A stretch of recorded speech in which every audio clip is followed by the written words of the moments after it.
ሰላም ሰላም፣ ጤና ይስጥልን ውድ የጋት ሚዲያ ቤተሰቦች እንደያላችሁበት ሀገር የሰዓት አቆጣጠር እንደምን አላችሁ? እንደምን ቆያችሁኝ? ዕለተ ሰኞ ታህሳስ 27 2018 በኢትዮጵያ ዘመን አቆጣጠር ጃንዋሪ 5 2026 በግሪጎሪያን ካሌንደር የጋት ዕለታዊ አጫጭር መረጃዎች ከዚህ እንደሚከተለው ወደ እናንተ አደርሳለሁ። ዘወትር እንደምታደርጉት እንደምጠይቃችሁ ላይክ አድርጉ፣ በብዛት ሸር አድርጉ፣ ሀሳብ አስተያየታችሁን አካፍሉ፣ የጋት ሚዲያ ሜምበር ሁኑ። ጋት ሚዲያን በሱፐር ታንክስ በሱፐር ቻት ደግፉ። እየደገፋችሁ ነው፣ የከበረ ምስጋና ይድረሳችሁ። አራት አጫጭር መረጃዎች አሉኝ። የመጀመሪያው የህዝብና የመንግስትን የሰላም ጥሪ የተቀበሉ በጫካ ሆነው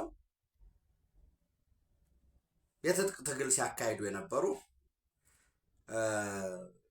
ሲገቡ ለህዝባችን ያደረ የከረመ ጥያቄ አለው ያሉ፣ ጥያቄውንም በጉልበት እናስፈታለን ይፈታል ብለው ያሰቡ፣ ነገር ግን እውነታው ግን ጫካ እነሱ ይግቡ እንጂ ወዲያ ወዲህ ይበሉ እንጂ የሚፈታ የህዝብ ጥያቄ ሳይሆን ጭራሽ የሚወሳሰብ የሚወድም የህዝብ ንብረት መሆኑን አይ ቲንክ አሁን ላይ ሁሉም ሰው ተረድቶታል። አሁን ያው ላኪዎቹ በመለላክ ሂደት ደላላዎቹ መሀል ላይ ያሉት አሁንም ለህዝብ ነው የምንታገል ሊሉ ይችላሉ።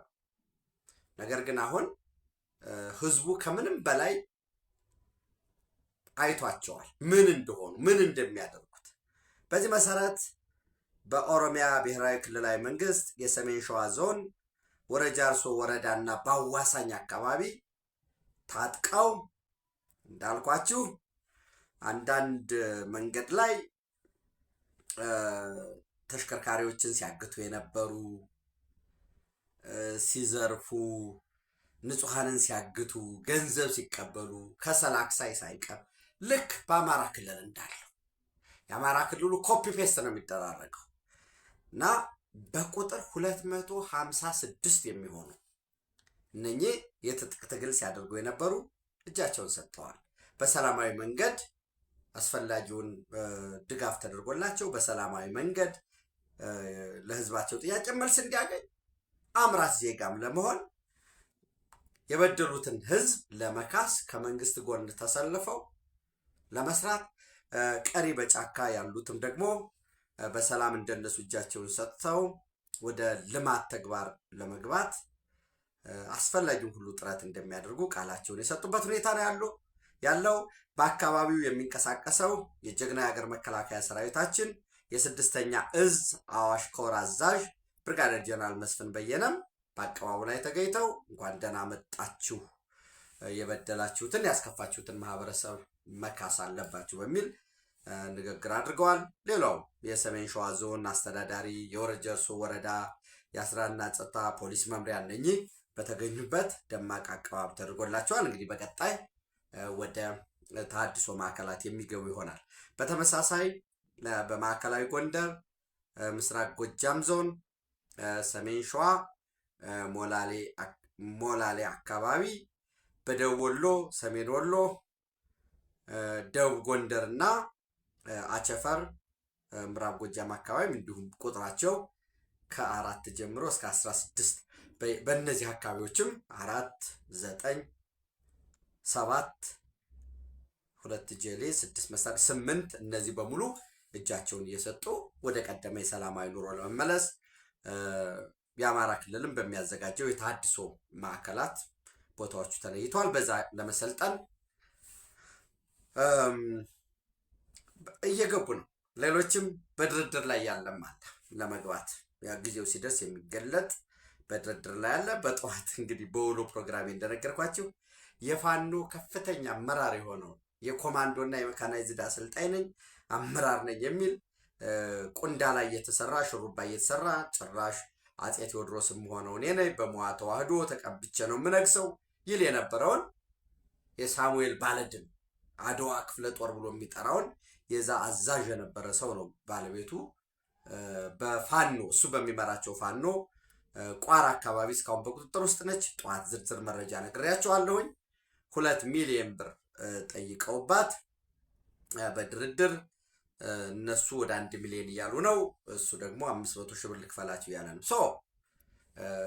እሱ ከሰሞኑ አይታችሁት ከሆነ በተለያዩ ሚዲያዎች እየቀረበ የአንድነት ጉዳይ አልቋል። አፋብኃና አፋሕድ የአማራ ፋኖ ብሔራዊ ኃይልና ከድርድሩ አፈንግጦ የቀረው የአማራ ፋኖ ህዝባዊ ድርጅት በእስክንድርና በነመከታ የሚመራው ሌሎችም እነ ኢያሱ እነ ጌታ አስራደ እነ ሰለሞን አጣናው እነ ደረጀ የሚባሉት ያሉበት አንድ መሆን አለባቸው። አንድ የማይሆነው ግን ከትግሉ መውጣት አለባቸው። ጠርገን እናስወጣቸዋለን እያለ ነበር። እንግዲህ እታገልለታለሁ የሚለው በተለይ ለህዝቡ እንደማይታገሉ የታወቀ ነው። ትዕዛዝ የሚቀበሉት አስመራ ነው። አንድ ደግሞ ከሽሬና ከአክሱም ነው ትዕዛዝ የሚቀበሉት እና ሽሬና አክሱም አስመራ ትዕዛዝ ተቀብለህ ለአማራ ህዝብ እታገላለሁ ማለት መቼስ የፌዝ ዘመን ነው። የሚያሳዝነው እነዚህን ደግሞ የሚቀበል ኦፍኮርስ እንጀራ ሆኖበት ነው። እነዚህ ደግሞ ነፃ ያወጡኛል የሚል ነፃ ያልወጡ ሰዎችም ደግሞ ነፃ እንዲያወጡት የሚጠብቅ ሶሪ በጣም ደካማ ሰውም አለ ለጊዜው። ሰው በኢትዮጵያ ደረጃ ያለው አጠቃላይ ከጸረ ሰላም ኃይሎች ጋር ያለው መረጃ ይሄ ነው። ሌሎች ድርድሮች እየተካሄዱ ነው። አይ ቲንክ እሱን የድርድር መረጃው ቢቆየን ነው የሚሻለው። ይህንን ብለን እንግዲህ ወደ ዓለም አቀፍ ከመሻገራችን በፊት እስቲ የቀጠናውን ጉዳይ የሶማሊያን ጉዳይ እንዳልኳችሁ ሶማሌላንድ በፍጹም የግዛት አንድነቴና ሉዓላዊነቴ የማይገሰስ ነው።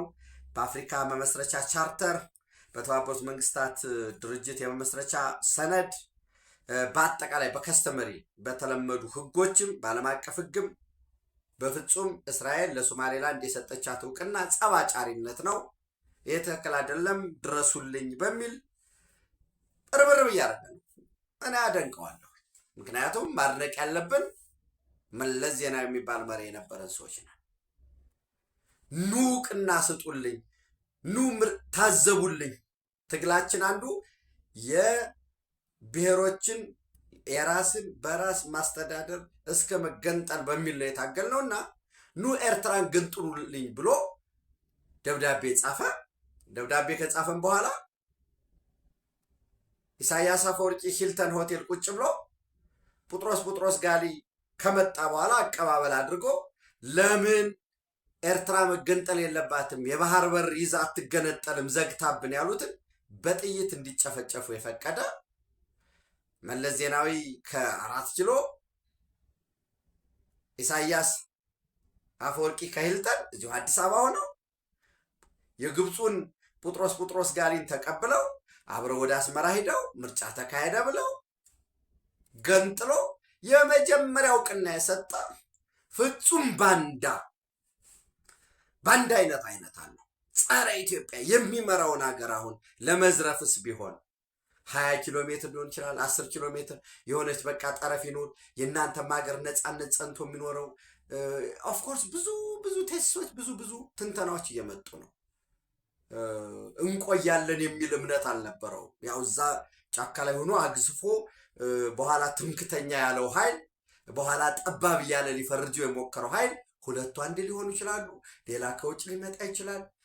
እንግዲህ ጀነራል ዮሐንስም እንዳሉት ያ ትምክተኛ የተባለው የሰሜን ሸዋ ገበሬ ፈርተውት ቀንድ ያለው ጭራ ያለው አስፈሪ መስሎ ሲመጡ ሲያዩት ግን እንደ ማንኛውም እንደ አድዋ እንደ አክሱም ገበሬ እንደ ሽሬ ገበሬ ሆኖ ስናገኘው አለቀስን እንዳለው ማለት ነው። በዛ ምክንያት አንቆይም፣ ማዕከላዊ መንግስቱ ላይ ስልጣን ይዘን አንቆይም፣ የሆነ ቀን ቶፕል እንደረጋለን፣ ከስልጣን ስንባረር ወደ ትግራይ እንመለሳለን። እንግዲህ ወይ የኤርትራ ፌዴሬሽን አንድ አካል እንሆናለን ከኤርትራ ጋር አሊያም አሰብን ይዘን በኤኒ ሚንስ የባህር በር ባለቤት ነው። ምክንያቱም አፋር ድረስ ይደርሳል። እንዴት እንደሆነ የትግራይን ማፕ ይዩት። ይህም ያረገ መሪ ይዘን ሐሰን ሼክ መሐመድን ልናደንቅ ይገባል። ኤምፓቲ የሚባለው ራሳችንን በሱ ጫማ ስናደርግ በዛ ምክንያት ወደ ጅቡቲ ሄደ። ጅቡቲ ደግሞ ከራሱ ናሽናል ኢንተረስት አንጻር የሶማሌላንድን ሀገርነት በፍጹም አልተቀበለም። አውዳል ስቴት ላይ ለመረበሽ የተወሰነ ለማስታጠቅ ሰልፍ ለማስወጣት ሞክሮ ነበር። ከመሃል እረፍ ስለተባለ ቆም ብሏል። እረፍ አያዋጣህም አይጠቅምም ስለተባለ ማናለው መቼ ለምን እንግዲህ ዲክላሲፋይድ ይሆናል የሆነ ቃል በዛ ምክንያት አቁሟል። ከዛ ወደ ጅቡቲ ሄደ። ጅቡቲ ከራሱ ስትራቴጂክ ኢንተረስት አንፃር ጅቡቲ ያለ ኢትዮጵያ አሁን ባለው ደግሞ ኢትዮጵያም ያለ ጅቡቲ የለችም ማለት እንችላለን። የ4.5 ቢሊዮን ዶላር ኢኮኖሚ ያላቸው 4 ቢሊዮን ገደማው ኢትዮጵያ ላይ በቀጥታም በተዘዋዋሪም የተንጠለጠለ ነው። የወደብ አገልግሎት መስጠት ነው፣ ሰርቪስ መስጠት ነው። እዚህ የሚሄደው ሹፌሩ ምንም የሚለውም በቃ ከኢትዮጵያ ጋር የተያያዘ ነው አገልግሎት የሚባለው ኤቭሪቲንግ። እዛ ያለው የጅቡቲ ህዝብ የ1 ሚሊዮን ኢኮኖሚ የሚሆነው የ1 ሚሊዮን ህዝብ ኢኮኖሚ ሬሌቫንት ነው። ኢትዮጵያ ከሌለች እንዲሁ አሰብ የሆነው ጣፈንታ ነው የሚጠብቀው። ቤት አለ ሰው የሌለበት ማለት ነው። ስትራቴጂክ ኢምፖርታንሱም ኢኮኖሚ ደግሞ ኢንቨስትመንቱ ሽፍት እንደሚያደርግ ያውቀዋል። በተሻለ መልኩ ወደ የበርበራ ወደብ በዛ ያለውንም ኃይል በመስጋት ነው ሰው ወደ ጅቡቲ ነበር የሄደው። ከጅቡቲ ያው ወደ ቱርክ አሁን ወደ ሳውዲ አረቢያ ያቀናል። ኦፍ ኮርስ ሐሰን ሼክ መሐመድ ወደ ሳውዲ አረቢያ ከመሄዱ በፊት የሶማሊያ የውጭ ጉዳይ ሚኒስትር አብዲ ሰላም ዳሄይ በትናንትናው ዕለት ጅዳ ነበረ። በዛም ሂዶ ከልዑል ፋይሰል ቢን ፋራን ጋራ በሁለትዮሽ በቀጠናዊና በዓለም አቀፋዊ ጉዳዮች ተነጋግረዋል። ያው ሌላ ምንም ነገር የለው። ሳውዲ አረቢያና ዩናይትድ አረብ ኤሚሬት ኦድ ሆኗል። አሁን የመን ላይ ልዩነት አላቸው፣ ሳውዲ አረቢያ ላይ ልዩነት አላቸው፣ እራሱ ሶማሊያ ላይ ልዩነት አላቸው፣ በቀይ ባህር ቀጠና ሚና ላይ ልዩነት አላቸው። ከቀይ ባህር ቀጠና ባለፈ ከዩናይትድ አረብ ኤሚሬት የአብርሃም አኮርድ ስምምነት የፈረመች ነች። ሳውዲ አረቢያ አልፈረመችም። ከእስራኤል ጋር ያን ያህል የጎላ ችግር የለባትም። ነገር ግን የእስላሙ ዓለም የእስላሚክ ወርልዱ መሪ ለመሆን በቀጥታ አብርሃም አኮርድን ፈረምኩ ማለቱን አትፈልግም እንጂ አንድም ቀን ኔጌቲቭ የሆነ መግለጫ በፓለስታይን በጋዛ ጉዳይ አውጥታ አታውቅም። ሰው ይሄ ባለበት ሁኔታ እንግዲህ ሐሰን ሼክ መሐመድ ወደ ሳውዲ አረቢያ እንደሚያምሩ ይጠበቃል። ቱርክ ነበሩ ብያቸዋለሁ። ዘን የቱርክም የቱርክ ፕሬዚዳንት ረሲፕ ጣይብ ኤርዶጋን ትናንት ስልክ ደውለው ነበረ ወደ ጅዳ። በዚህም መሐመድ ቢን ሰልማን ጋራ በስልክ እንደተወያዩ ከዚህ ከመሐመድ ቢን ሰልማን ጋራ በነበራቸው የስልክ ልውውጥ ተርኪ ማለት በደንብ ዝርዝሩን ከፈለጋችሁ ምንድን ነው የሚለው ተርኪ ክሎዝሊ ሞኒተርስ ይላል። ተርኪ ክሎዝሊ ፎሎዊንግ ዲቨሎፕመንት ኢን የመን ሶማሊያ ኤርዶጋን ብሎ ጋርዌ ኦንላይን ዛሬ በ5/1/2026 ያወጣው ነው። የሁለትዮሽ ግንኙነት ባይላተራል ሪሌሽን፣ የቀጠናዊና ዓለም አቀፋዊ ጉዳዮች እንዲሁም በሰብአዊ ጉዳዮች ዙሪያ ጋዛ ባለው የሰብአዊ መብት ጉዳዮች ዙሪያ በተለይ አሁን ከፍተኛ ዝናብ እየመጣ ስለሆነ ያን ያህልም ደግሞ ፈጣን የሆነ ምንድነው ፈጣን የሆነ ማለት ሰላም በመምጣት ሂደት የተጠበቀው ሰላም ስላልመጣ በዚህ ጉዳይ ላይ በጋራ በሚሰሩበት ጉዳይ መክረዋል። የዋነኛው ጉዳይ ሶማሊያ እንደነበረ ነው የተነሳው። ኤርዶጋን ከመሐመድ ቢን ሰልማን ኦፍ ኮርስ ሁለቱም ቱርክም ከሳውዲ አረቢያ ጋር ልዩነት አላቸው። በተለይ በሬድሲ ሴኩሪቲ ጉዳይ ቱርክ የለም፣ ዩናይትድ አረብ ኤሚሬት አባል አይደለም፣ እስራኤል አባል አይደለም። ኢትዮጵያ ትልቅ ህዝብ፣ ትልቅ ግዙፍ ኢኮኖሚ ያለው ሀገር ጠረፍ መዋሰን አለ በሚል ያው በግብጽ ጉዳይ ስለሆነ የሬድሲ ሴኩሪቲ ጉዳይም የግብጽ አጀንዳ ስለነበረ 2018 በኋላ የገንዘብም እጥረት ዓለም አቀፍ ቅቡልነትም ስታጣ ነው ኢትዮጵያን ለመከልከል በእኔ በኩል ከሚሆን በሚል ወደ ሳውዲ አረቢያ ወደ ጅዳ እንዲሄድ የተደረገው። ዲቴሉን ብታነቡት ደስ ይለኛል። ይሄ ባለበት ሁኔታ ከፍተኛ የሆነ በሶማሊያና በዩናይትድ አረብ ኤሚሬት ከፍተኛ የሆነ መረራቅ እየተፈጠረ እንደመጣ ትንተናዎች እየወጡ ነው። ከዚህ ውስጥ ለምሳሌ አንዱ ዛሬ ሶማሌ ጋርዲያን ጃንዋሪ 5 2026 ይዞት የወጣው ምን ይላል? ሶማሊያ ዩናይትድ አረብ ኤሚሬት ታይስ ስላይድ ቱ ሂስቶሪካል ሎ አሚድ ሶማሊላንድ ሪኮግኒሽን ፎሎውት። በታሪክ ታይቶ በማይታወቅበት ሁኔታ ሁለቱ ሀገራት ያላቸው ግንኙነት በጣም እየወረደ እየተራራቀ ነው ብሎ ነው የሚያስቀምጠው። ማሳያ ምን ያስቀምጣል? አንደኛ የሐሰን ሼክ መሐመድ ቤተሰቦቹ፣ ሚስቱ፣ ልጆቹ ሂስ ክሎዝ ፋሚሊ የሚባሉት በሙሉ ዩናይትድ አረብ ኤሚሬት ነበር የሚኖሩት። ከዛ አውጥቶ አሁን ወደ ግብጽ ቤተሰቦቹን ልኳል ይላል። አንድ ሁለተኛ በዲሰምበር 30 2025 የዛ ቀን እንግዲህ ታስታውሱ ከነበረ የሳውዲ አረቢያ የሚደግፈው የፕሬዚደንሻል ሊደርሽፕ ካውንስል የሚባል የሳውዲ አረቢያ የሚደግፈው አለ። የሳውዘርን ትራንዚሽን ካውንስል የሚባለው ደግሞ በአጠቃላይ ሞሮለስ ደቡብ የመንን የሚቆጣጠረው ዩናይትድ አረብ ኤሚሬት የምትደግፈው አለ።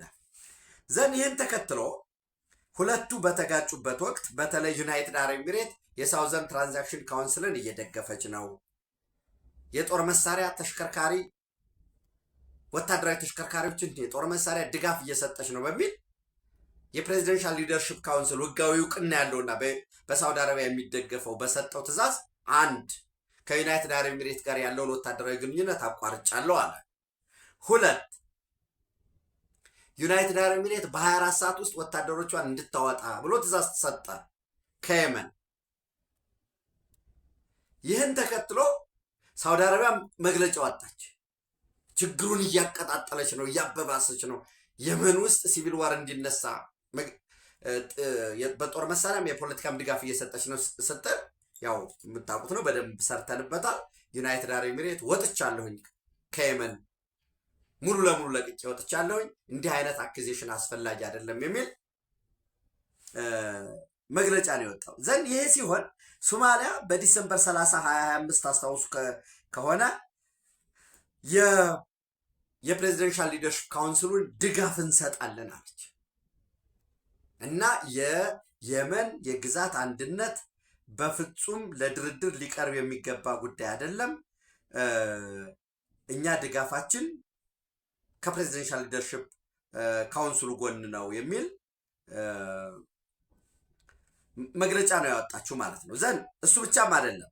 ጃንዋሪ 3 2026 ላይ ሳውዲ አረቢያ ፕሬዚደንሻል ሊደርሽፕ ካውንስሉንና የኤስቲሲውን ወይም ሳውዘር ትራንዚሽን ካውንስልን በጋራ አስታርቃለሁ አወያያለሁ ኑ ወደ ጅዳ ስትል ድጋፏን ሰጥታወጣች። ሳውዲ አረቢያን ደገፈች ማለት ነው። በተመሳሳይ ያው ትናንት እንዳልኳቸው አስቀድሜ ጃንዋሪ 4 2026 ላይ የሶማሊያ የውጭ ጉዳይ ሚኒስትር ወደ ጅዳ በማቅናት አብዲሰላም ዳሄይ ከሳውዲ አረቢያ የውጭ ጉዳይ ሚኒስትር ፋይሳል ቢን ፋርሃን ጋር የተነጋገረበት ሁኔታ ነው ያለው። አጠቃላይ ስታዩት በዚህ በቀይ ባህር ቀጠና ቱርክ፣ ግብፅ፣ ሶማሊያ እና ሳውዲ አረቢያ ባንድ በኩል ናቸው። የየራሳቸው ውስንነት አለባቸው። በዚህ ሂደት የኢትዮጵያ ይሄ ስትራቴጂክ አምቢጊቲ የሚባለው ወይንም የሚሆነውን ጉዳይ የራስ ናሽናል ኢንተረስት እንዳለም እንኳ ቢጠበቅ የሎንግ ተርም ውጤቱ ምን ሊሆን ይችላል? ራሱ እስራኤልስ ከራሷ ናሽናል ኢንተረስት አንጻር ለሶማሌላንድ የሰጠችውን እውቅና እኮ ልትስበው ትችላለች። እኛ እኮ ከሶማሌላንድ ጋር ከተፈራረምን በኋላ ኤምኦዩ ጃንዋሪ 1 2024 ያኔ ሶማሊያ ኢትዮጵያ ሶማሌላንድ ሂዳ ይህንን ውል የተፈራረመችው በዩናይትድ አረብ ኤሚሬት ገፋፊነት ነው በሚል ቅሬታ ተፈጥሮ ነበር። በተመሳሳይ አሁን እስራኤል እውቅና ስትሰጣት እስራኤል እውቅና እንድትሰጥ ያደረገች ዩናይትድ አረብ ኤሚሬት ነች። የአብርሃም አኮርድ አባል ስለሆነች ዩናይትድ አረብ ኤሚሬት። ያው በዚሁ አጋጣሚ እስራኤል፣ ዩናይትድ አረብ ኤሚሬት ያው እስራኤል በራሱ ተደራዳሪ ነው። ከእስራኤል ጀርባ ደግሞ ዋናው አደራዳሪ አሜሪካ አለ። ዩናይትድ አረብ ኤሚሬት በ2020 ሴፕቴምበር ላይ፣ ባህሬን በተመሳሳይ ሴፕቴምበር 2020፣ ሱዳን የአብርሃም አኮርድ ፈርሟል። ነገር ግን ወደ ሁለትዮሽ ግንኙነት ምን ማለት ነው? በሌላ መልኩ በሴኪሪቲ በወታደራዊ ደህንነት በኢንቴሊጀንስ ለምሳሌ ሞሳድ ካርቱም ላይ ወይ ፖርት ሱዳን ላይ እንዲከፍት የጋራ የቢዝነስ ፓርትነርሺፕ የሴኪሪቲ ወታደራዊ ኢንቴሊጀንስ በዚህ ጉዳይ ላይ ያው ሲቪል ዋር ውስጥ ስለገቡ አልበሽር ነው የፈረመው። አልበሽር የፈረመውን ራቲፋይ አድርጎ ተቀብሏል። አዲሱ የመጣው መንግስት ወደ ሁለትዮሽ ለመግባት ተቸግረው ነው እንጂ ያሉት ያው ይህንን የሚሰርዙበትም ሁኔታም የለም። ሞሮኮ በተመሳሳይ ዲሴምበር 2020 ላይ የፈረመ ነው። ሞሮኮ እና እስራኤል በጣም ከፍተኛ የሆነ ጠንካራ ግንኙነት የመሰረቱበት ሁኔታ ነው ያለው። የጦር መሳሪያ በተለይ የነኚህ ኤር ሲስተም ኤር ዲፌንስ ሲስተም ልክ እንደ ኬንያ የእስራኤልን የታጠቀው ሞሮኮ፣ ሌላው ካዛኪስታን የፈረመበት ሁኔታ አለ። እዚህ ሳውዲ አረቢያ አልፈረመም። ነገር ግን ሳውዲ አረቢያ ባይፈረምም ከአሜሪካ ጋር ባለው ጠንካራ ግንኙነት አሁን የመደራደሪያ አቅሙ ሆፕፉሊ የሳውዲ አረቢያ እየወረደ ይመጣል የሚል እምነት አለ። ያው አብሶሉት የሚባል ነገር የለም በፖለቲካ አደራችሁን በዛ ሴንስ እንዳታስቡት። ነገር ግን በተለይ ወደ ቬንዙዌላን አሜሪካ መቆጣጠር ከቻለ አዳዲስ እየወጡ ያሉ መረጃዎች አሉ። ለምሳሌ አንዱ መረጃ በጣም የገረመኝ ልክ ማዱሮ ታግቶ ወይ በቁጥጥር ውስጥ ውሎ ወደ ኒውዮርክ መምጣቱን ተከትሎ እና ዶናልድ ትራምፕ የአሜሪካ የነዳጅ ካምፓኒዎች ወደ ቬንዙዌላ እንዲሰማሩ አደርጋለሁ ማለታቸውን ተከትሎ በአሜሪካ ታሪክ በተለይ ከቅርብ ጊዜ ወዲህ ባለ ታሪክ እጅግ ከፍተኛ የሚባል የነዳጅ ዘይት ካምፓኒዎች ልክ እነ ኤግዞን ሞቢል የነ ቸቭሮን የነዚህ የነዳጅ አምራቾች አቅራቢዎች የአክሲዮን ዋጋ የአንድ ሸር ዋጋ በከፍተኛ ደረጃ የጨመረበት ሁኔታ ነው ያለው። ምናልባት ሸርስ ኦፍ ዩኤስ ኦይል ካምፓኒስ ጃምፕ አፍተር ቬንዙዌላ ኦፕሬሽን ይልና ምንድን ነው የሚለው? ቸቭሮን ሸርስ ሶርድ አስማች አስ 8% አት 4% ዘንድ በ8% ነው የጨመረው ዋጋው ማለት ነው። ኤግዞንም በተመሳሳይ በ4% እንደጨመረ ሪፋይነሪ ፊሊፕስ፣ ማራቶን ፔትሮሊየም፣ ቫሌሮ ኤነርጂ ኤንድ ቢፒኤፍ ኤነርጂ ዌር አፕ ቢቲውን ከ5% እስከ 16% እንደጨመረ ነው የሚያሳየው። ይሄ ሃወርስ አፍተር ዘ ኦፕሬሽን ዩኤስ ፕሬዚደንት ዶናልድ ትራምፕ said he wants American oil companies to return to Venezuela to tap its vast crude reserve። ይህን ማለቱን ተከትሎ ታይቶ በማይታወቅ ሁኔታ የነዳጅ ካምፓኒዎች አሁን ይሄ ልክ የነሱ አክሲዮናቸው ወይም ሸራቸው እየጨመረ በሄደ ቁጥር የሚፈጠር ከፍተኛ የሆነ ኢምፕሎይመንት ኦፖርቹኒቲ ይኖራል። ያንን ተከትሎ ደግሞ ልክ የሆነ አሁን አንድ ማዕድን አክሲዮን ያለው አሜሪካ ላይ ሬጂስተርድ የሆነ ማዕድን ኢትዮጵያ ላይ ይህን ያህል ወርቅ አገኘው ቢል ትርፋማ እንደሚሆን ስለሚታወቅ ሸሩ ይጨምራል ማለት ነው። እና ይሄ ሳውዲ አረቢያ ላይ አትሊስት በ3-4 ዓመት ያን ያህል አብሮ ሊቀጥል ይችላል። የዚህ የፔትሮ ዶላር አግሪመንት የ1973 ስላለ፣ ነገር ግን ሪሊቨንሱን እየቀነሰ ነው የሚመጣው። አንደኛ አሜሪካና ቬንዙዌላ ቅርብ ናቸው። ሁለተኛ ራሱ የአሜሪካ ድርጅቶች እነ ቸቭሮን በሏቸው በሙሉ አስቀድመን የጠራ ናቸው ማለት ነው። ለምሳሌ እነዚህ ሪፋይነርስ ፊሊፕስ 66፣ ማራቶን ፔትሮሊየም፣ ቫሌሮ ኤነርጂ፣ ቢፒኤፍ እነዚህ የሚባሉት ቸቭሮን የነዚህ ብቻም አይደለም፣ በነገራችን ላይ ሌሎች አሉ። የነዚህ ራሳቸው ከቬንዙዌላ ነዳጅ አውጥተው ለሌሎች መሸጥ ይጀምራሉ። አሁን ለምሳሌ አንዱ አመላካች ዛሬ በኤርፎርስ ዋን ሆኖ ኢንተርቪው ሲሰጥ ካዳመጣችሁት ምን ይላል ዶናልድ ትራምፕ? ህንድ ከሩሲያ የምትገዛውን ነዳጅ የማታቆም ከሆነ አሁንም ተጨማሪ ማዕቀብ ይጠብቃታል ይላል። አሁን በሾርት ተርም ላይሆን ይችላል፣ ነገር ግን ስቲል የማስገደድ ገበያ ደግሞ ለነዚህ ቬንዙዌላ ለሚገቡ የአሜሪካ የነዳጅ ካምፓኒዎች አሁንም ስቲል ገበያ መፈለግ። ምክንያቱም ሽያጩ የሚከናወነው በኋላ በምንድን ነው የሚሆነው ማለት ነው? በዶላር ነው የሚሆነው። ትናንት ለእናንተ ለማቅረብ እንደሞከርኩት የቻይና ካምፓኒዎች ደግሞ ከፍተኛ ኪሳራ ነው እየገጠማቸው ያለው። በዛ ላይ ቬንዙዌላ ወደ 25.5 ቢሊዮን ዶላር ብድር ያለበት ነው። ከዚህ ያም ብቻም ሳይሆን ከዚህ በኋላ ከቻይና ጋር ማን ነው ሴኩሪቲ ፓርትነር የሚሆን? ማን ነው ቻይና ያድነኛል፣ ማን ነው ሩሲያ ያድነኛል ብሎ የሚያስብ? ኢራን ይህን ያምናሉ? አይ ዶንት ቲንክ ሶ። የትኛውም ሀገር ለምሳሌ እኮ ይህን የምታዩት የሳውዝ አፍሪካ ናሽናል ዲፌንስ ፎርስ ምን ይላል?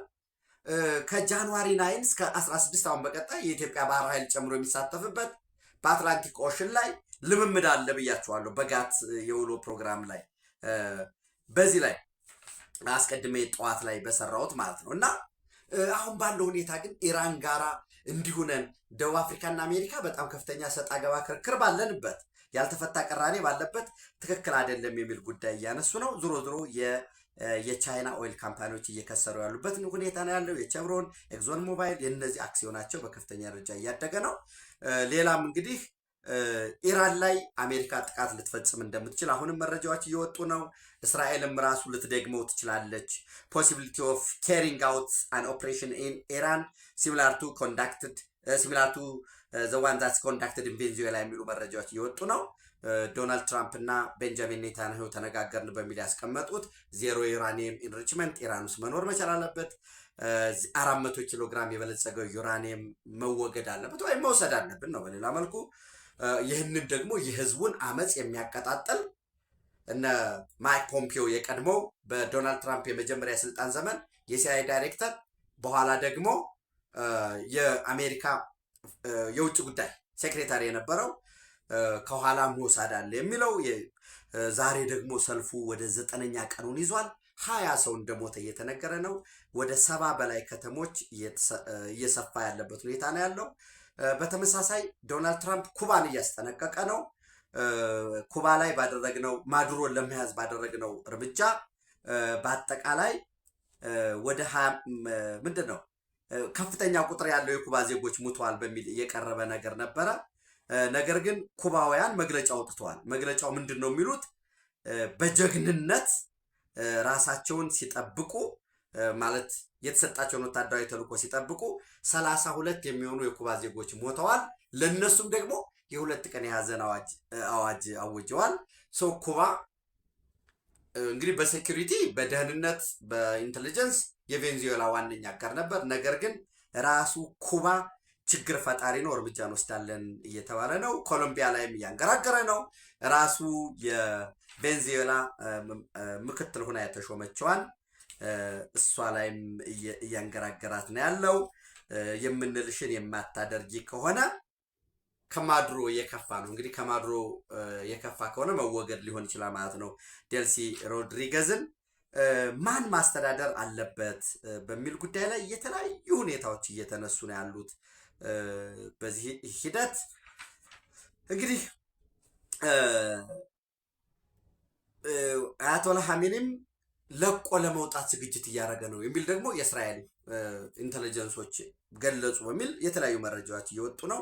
ቁጥራቸው 22 23 አካባቢ የሚሆን በቀጣይ ራሱን አያቶላህ አሊ ሐሜኒን ይተካል ተብሎ የሚታሰበው ልጁን የሞጅታባ የሚባለውን ጨምሮ ወደ ሩሲያ ሊሄዱ ይችላሉ፣ ዝግጅት እያደረጉ ነው የሚል ጉዳይ አለ። በተለይ ይሄ ታይምስ ኦፍ እስራኤል ይዞት የወጣው ማለት ነው። ፊዝ ካንትሪ ፎርስ አር አንኤብል ቱ ኮንትሮል የጸጥታ የሴኩሪቲ አፓራተሱ መከላከያው ማት ወታደሮች፣ በተለይ ከወታደሮች በላይ ደግሞ ራሱን ኢንዲፔንደንት ሆኖ የገዘፈው አይአርጂሲ ይህን የማይቆጣጠረው ከሆነ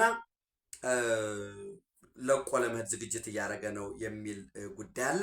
ከዛም ባለፈ እንዳልኳችሁ እስራኤልም ልትገባበት ትችላለች የሚሉ ጉዳዮች አሉ። በእነዚህ ሁሉ ጉዳዮች መካከል የኛ ዋነኛው ጉዳይ ይህንን የፖለቲካ ልውውጥ ቀጠናዊ፣ አህጉራዊ፣ ዓለም አቀፋዊ የምናየው ያለን አንድ ወሳኝ ጉዳይ አለ። የቀይ ባህርን ጉዳይ ጊዜ ሳይፈጅብን የዓለም አቀፍ ከዛም ጋር ቢያንስ ተቃውሞ እንዳይኖር፣ ድጋፍ ባይኖር ተቃውሞ እንዳይኖር፣ ከዚህ ደግሞ እንዳንከላከል በተለይ እንዳልኳችሁ በአንድ በኩል ቱርክ፣ ግብፅ፣ ሶማሊያ እና ሳውዲ አረቢያ በአንድ በኩል ተሰልፈዋል። ዩናይትድ አረብ ኤሚሬት፣ እስራኤል ሞሮለስ ሶማሌላንድ በአንድ በኩል አሉ ብለን እንወስድ እንችላለን። አንድ የወጣ ጥናት አለ። ምንድን ነው የሚለው? ኦፍኮርስ ረሽድ አብዲ የሚባል ጸሐፊ ያወጣው ነው። ምንድን ነው የሚለው? የአብርሃም አኮርድ ለመፈረም ፍላጎት አሳይታለች ሶማሊያ። ሐሰን ሼክ መሐመድ ውስጥ ለውስጥ እኛም የአብርሃም አኮርድ አባል ብንሆን ደስ ይለናል የሚል መልእክት ልኳል ይልና፣ ነገር ግን ይላል ምንድን ነው የሚለው? ሶማሊያ ሲግናልስ ኢንተረስት ኢን አብርሃም አኮርድስ አናሊሲስ። ይሄ ረሽድ አብዲ ማለት ነው፣ የሆርን ዲፕሎማት ይዞት የወጣውን ነው ዛሬ ጽሑፉን የምነግራችሁ። እስራኤል ግን ፍላጎት አሳይታለች። እስራኤል said to welcome Mogadishu's interest but not at the expense of the ties with Somaliland, underscoring Tel Aviv's effort to balance relations in the Horn of Africa። እና ሐሰን ሼክ መሐመድ የሄደበትን ርቀት ሁሉ እዩ። አሁን የአብርሃም አኮርድ ቢፈርም ቀጥታ ኢብን ደግሞ እንደገና ከአረቡ ዓለም ጋር ደግሞ ሊያጋፍጠው ሁሉ እንደሚችል ያውቃል። ነገር ግን ሀገሩን የግዛት አንድነቱን ለማስጠበቅ ጥረት እያደረገ ነው። በዚህ ደረጃ በጣም ያው ያለበትን የአልሸባብን ጉዳይ ለምሳሌ ትናንት የተቀበረ መንገድ ላይ የተቀበረ ፈንጂ ፈንድቶ በጣም ከፍተኛ ቁጥር ያለው ሰው የሞተበት ነው ያለው። ሴኩሪቲ አፓራተሱ ደካማ ነው። የጎሳ ፖለቲካ አለ። እነዚህ ሁሉ ግን ሆኖ የሀገሩን የግዛት አንድነትና ሉዓላዊነት ለማስጠበቅ አቅሙ በፈቀደ ሁሉ እየተንቀሳቀሰ እና ይህንን ስናስብ የኛ ግን ፈርሞ የሰጠ ፈርሞ መስጠቱ ብቻም ሳይሆን ያን ፈርሞ የሰጠን ሰው የክፍለ ዘመኑ መሪ በሱ ጊዜ ዲፕሎማሲ ቀረ፣ በሱ ጊዜ ሀገር አንድነትና ልማት ቀረ የሚሉ በቀቀኖች ደግሞ አፍርቶ ጥሎብን ሄደው ኢትዮጵያ በክብር ለዘላለም ትኖር። ታንኪዩ